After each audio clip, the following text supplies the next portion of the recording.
Այս մարդիկ պրոֆեսիոնալ են մարդկանց վրա գործ սարքելու, գործ կարելու, ես երբևէ մինչ օրս որևէ քրեական գործով չեմ անցել, որևէ կարգավիճակ չունեմ, որևէ հանցանք չեմ գործել, եթե գործած լինեի հաստատ մինչև հիմա իմ նախ 18 թվականից մինչ օրս ես ընդդիմադիր դաշտում եմ հանդես եղել,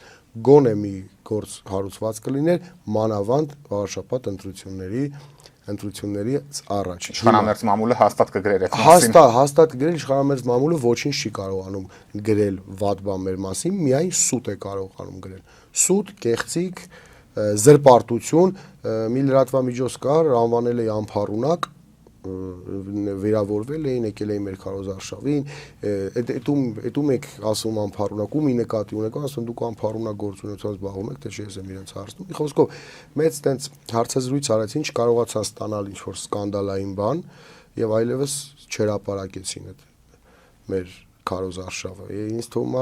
է այսօր մեր հանրահավաքն է կգան մենք իրենց կտեսնենք, բայց կտեսնենք ինչի համար են սուտ ու կեղծիք տարածում։